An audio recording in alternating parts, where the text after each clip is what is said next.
Nasangkot sila sa mga kontrobersyal na hiwalayan noon. Pero ngayon ay masaya na ang kanilang buhay pag-ibig sa piling ng kanilang mga asawa.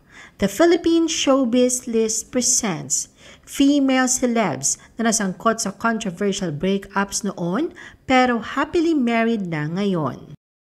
LJ Reyes. Biglang umalis ng Pilipinas si LJ Reyes kasama ang kanyang dalawang anak noong September 2021 matapos ang controversial na breakup nila ng longtime boyfriend niya noon na si Paulo Contis. Napabalita noon na may relasyon si Paulo at ang aktres na si Yen Santos kahit sila pa ni LJ. Isang issue na mas lalong lumawak matapos magkitang magkasama sina Yen at Paulo sa Baguio. Noong January 2023 ay opisyal na kinumpirma ni Paulo na magkasintahan na sila ni Yen. Halos 2 taon mula nang umalis si LJ sa Pilipinas, nagulat ang marami sa magandang balitang ibinahagi niya noong May 30, 2023 nang mag-post siya ng mga larawan na nagpapakita ng kanyang engagement kay Philip Evangelista. At nito lang October 7, 2023, naganap ang intimate garden wedding ni LJ at Philip sa The Bevin House, isang Victorian mansion na matatagpuan sa Bevin Road, Asharoka, New York. Sa mga larawan na ibinahagi sa social media, makikitang glowing at napakaganda ni LJ sa suot niyang wedding gown habang may hawak na bridal bouquet. Ayon naman sa isang guest sa kasal, happy and light daw ang aura na naganap na kasalan kahit na bumuhos ang ulan. Parang araw teenage couple sina LJ at Philip dahil puro tawa lang ang mga ito. Angel Locsin. Nagsimula ang relasyon ni Angel Locsin at Luis Manzano, ngunit sa loob lamang ng 1 taon, agad itong natapos at nauwi sa paghihiwalay. Noong 2014, nagkaroon sila ng pagkakataon na magbalikan, ngunit nagtapos muli ang kanilang relasyon noong 2016. 2 taon mula na maghiwalay sila ni Luis, ay muling binuksan ni Angel ang kanyang puso para sa professional poker player at film producer na si Neil Arce. Noong 2018, kinumpirma ni Angel na si Neil ang bago niyang karelasyon. Bago pa man nagsimula ang kanilang relasyon at ma-engage noong 2019, ay matagal nang magkaibigan sina Angel at Neil. Simple pero rock, ito ang paglalarawan ni Angel sa intimate civil wedding ceremony na naging sorpresa sa kanilang pamilya, kaibigan at fans. Sa gitna ng pandemya ay ikinasal sina Angel at Neil sa Taguig City Hall noong July 26, 2021. Very intimate ang kasal ni Angel at Neil dahil 7 lang ang bisita sa seremonya kasama ang ama ni Angel, ang ina at anak ni Neil at ang aktres na si Dimples Romana. Nikki Hill. Nagsimulang mag-date sina Nikki Hill at Billy Crawford noong 2008 nang pareho silang naging host ng talent search na Pinoy Dream Academy. Ngunit noong 2013, marami ang nabigla nang maghiwalay sina Nikki at Billy matapos ang 5 taon na relasyon. Sa isang interview noon, ibinahagi ni Nikki na third party raw ang dahilan ng kanilang hiwalayan. Ayon kay Nikki, hindi niya pinaniniwalaan noon ang mga lumabas na chismis na niloloko siya ni Billy kahit na mayroon na rin siyang mga hinala rito. Taong 2015 ay na-engage si Nikki kay BJ Albert at ikinasal sila noong November 21, 2015 sa Santa Elena Golf Country Club sa Laguna. Noong November 22, 2022, nagbahagi si Nikki ng ilang throwback photos nila kasama si BJ na kuha mula sa kanilang kasal. Sa nasabing post, inialay ni Nikki ang isang maikli ngunit matamis na mensahe para sa kanyang asawa. Binati niya ito sa kanilang 7th wedding anniversary at pinasalamatan si BJ sa pagpili na mahalin siya sa araw-araw. Sa kanilang masayang pagsasama bilang mag-asawa ay biniyayaan sila ng 2 mga anak, si Finn na isinilang noong November 2017 at si Madeline L na isinilang noong 2021. Heart Evangelista. Naging kontrobersyal ang love story ni Heart nang maging magkasintahan sila ni Jericho Rosales. Alam naman ng lahat na nagmula sa isang buena familia si Heart. Noong sila pa ni Jericho ay tumutol ang mga magulang ni Heart sa kanilang relasyon. Sa isang tell-all interview, sinabi ni Heart na si Jericho ang kanyang one true love na kahit hindi sila nagkatuluyan ay hindi niya itinuturing na nakakalungkot ang kinahinatnan ng kanilang relasyon at hindi niya ito makakalimutan. Kaya raw sila nauwi sa hiwalayan ay dahil pinaniwala si Heart na kanyang mga magulang na niloko siya ni Jericho at sinabing may nangyari dito at sa Malaysian actress si Carmen Sue. Nang mga panahong yon ay kakabati lang nila Hart at ang mga magulang niya matapos na hindi sila nag-usap sa loob ng 3 taon. Dahil nga sa tutol sila kay Jericho dahil may anak ito mula sa naunang karelasyon.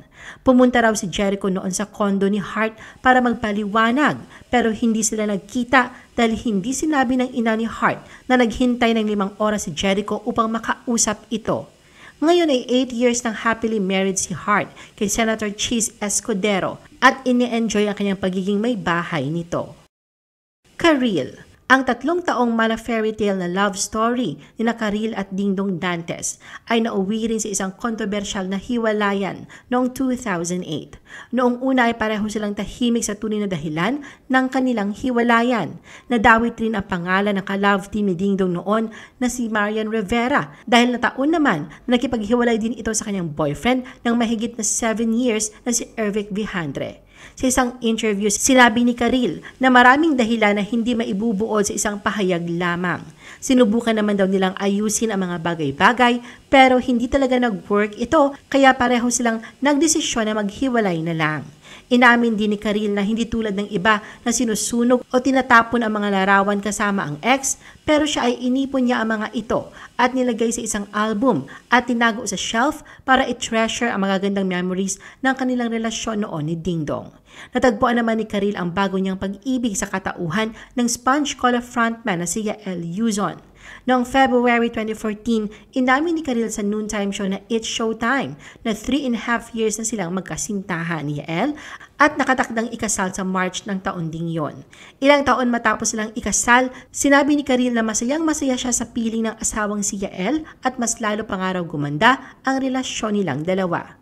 Mahilig nga raw magluto ito at napaka-open-minded at napaka-maunawain din na asawa sa kanya. Noong March 21, 2023 ay minarkahan ni Karil at Yael ang kanilang 9th year wedding anniversary.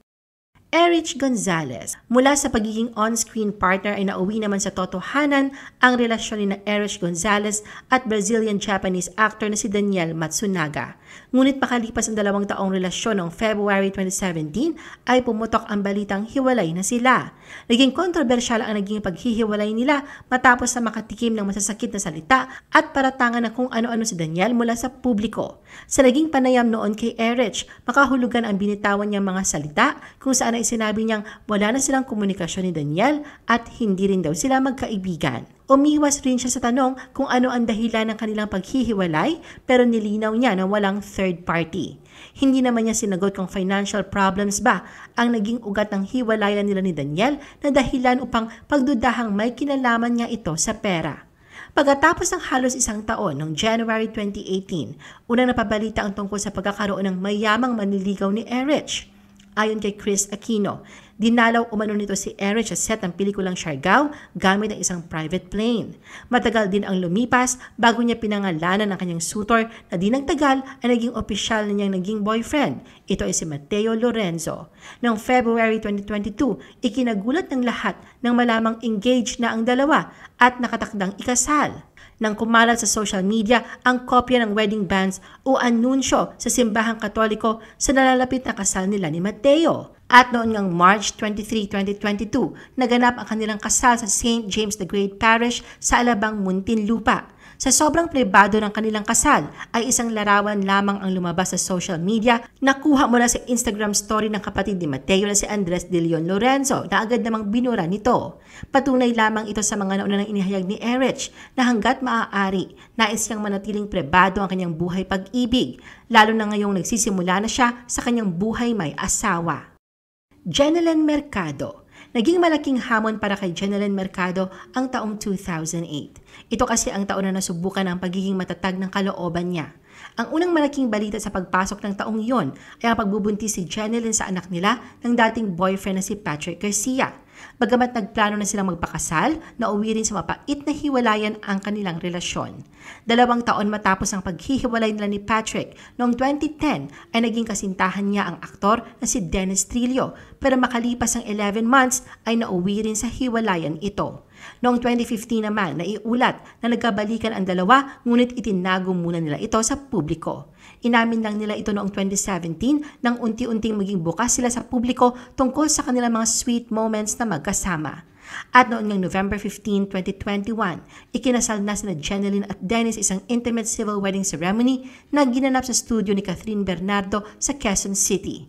Isang magandang ehemplo ng isang blended family ang pamilya ni Jeneline at Dennis. Bago isinilang ang kanilang anak na si Dylan, parehong may mga anak na lalaki sina Dennis at Jeneline mula sa kanilang mga nakaraang relasyon. Si Alex Jazz ay anak ni Jeneline kay Patrick Garcia, habang si Calex ay anak ni Dennis sa beauty queen na si Carlene Aguilar. I-post ang inyong comments at reaction sa baba. At huwag kalimutan na i-like at i-share ang video na ito. Gusto mo pa ba ng ibang showbiz videos? Panoorin ang aming iba pang top viewed videos. Para sa aming mga YouTube viewers, pumunta lang sa description ng video na ito o i-click ang link sa itaas ng screen. Para naman sa mga Facebook viewers, ay maaari ninyong hanapin ang mga link sa comment section ng video. I-follow nyo din kami sa Facebook at mag-subscribe sa aming YouTube channel. Thanks for watching!